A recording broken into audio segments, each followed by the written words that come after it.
السلام عليكم. واحدة من أكبر المشاكل اللي بتواجه الشباب دايما لما يجوا يفكروا إن هم يسافروا هو الخلاف ما بين الآباء والأبناء. دايما بيظهر الجانب بتاع الآباء أو الجيل الكبير بصفته إن هو عنده الخبرة الأكبر، يعني هو اللي عاش أكتر من الأبناء، فبيكون شايف إن الصورة اللي هو دايما شايفها من وجهة إن هو عاش دايما في مصر أو البلد اللي هو عايش فيها سواء أي حاجة من الدول العربية التانية، إن دايما القعدة في البلد دي هي الأفضل. السفر هيكون فيه مخاطر ومخاوف كتير، فليه الواحد يسافر أصلا؟ وهنا بيجي الحاجة التانية، الخوف على الأبناء إن هما قدراتهم ما تكونش قد تطلعاتهم، إن الأبناء دول يكونوا مش قادرين على مواجهة أصلا الصعوبات والمخاطر اللي هتقابلهم.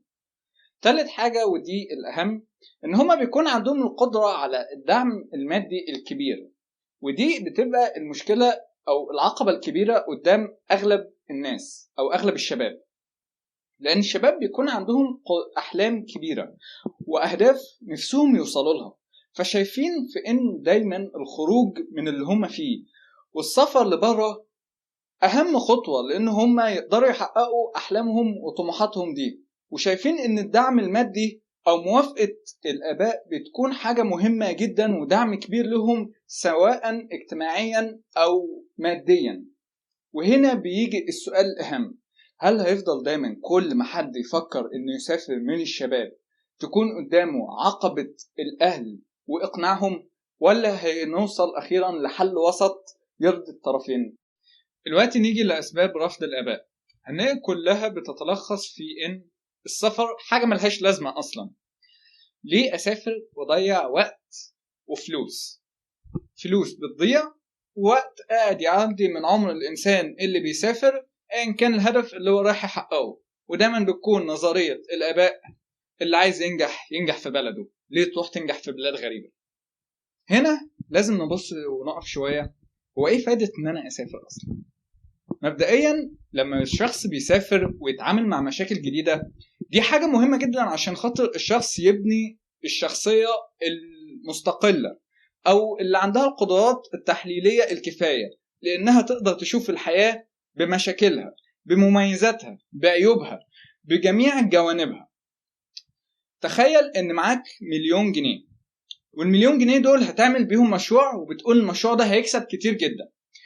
لو ان انت ما عندكش المعرفة الكافية بان ايه اللي هيحصل في المستقبل او ايه المشاكل او ايه الصعوبات اللي هتواجه المشروع ده، ببساطة شديدة هيجي شاب من اللي الاب او الجيل الكبير ده مش مقتنع بيه، هيعرف ايه السوق ده اللي عايزه، وفي ثواني هتلاقي ان المشروع ده خسر وال1,000,000 جنيه دول ما عادش ليهم اي قيمة. في حين ان لو في حد سافر وقدر انه يكتسب كل القدرات التحليلية والمنطقية وقدر انه يكون شخصية قوية، هيقدر يعمل بدل 1,000,000 دول 2 و3. مش بس كده، هو هيعرف ازاي يجيب فلوس بطريقة جديدة. وطبعا لازم ما نضربش السفر على الجانب المادي، لا، السفر له مزايا كتيرة جدا غير الجانب المادي، ولكن احنا بنضرب مثال يقدر يقنع الآباء او الجيل الكبير بان السفر مش حاجة بسيطة. وهنا نيجي لنقطة إن الفلوس مش كل حاجة، بل إن إحنا لازم ناخد بالنا إن الأولاد أو نقطة التربية مش بتقتصر على إن أنا أعرفهم إزاي يجيبوا فلوس. نقطة التربية بتيجي على إن أنا إزاي أقول لهم تقدروا تبنوا شخصيتكم. دي حاجة أهم بكتير من إن أنا أوفر لهم الفلوس.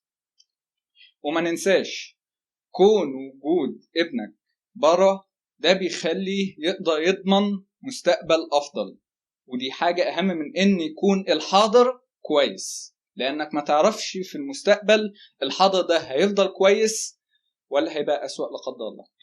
هنا يجي دور الأبناء مش لازم بس يقعدوا ينقضوا الآباء ويقولوا إن تفكيرهم مش كويس أو إن إحنا مش قادرين نقنع آبائنا، لا، لازم تقدر تقنعه.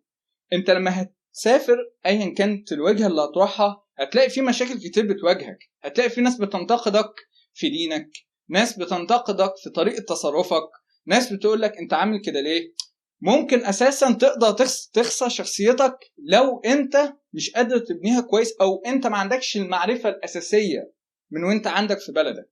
فلازم تجتهد وتشتغل وتعرف ان انت عشان تسافر دي خطوة مش الهدف.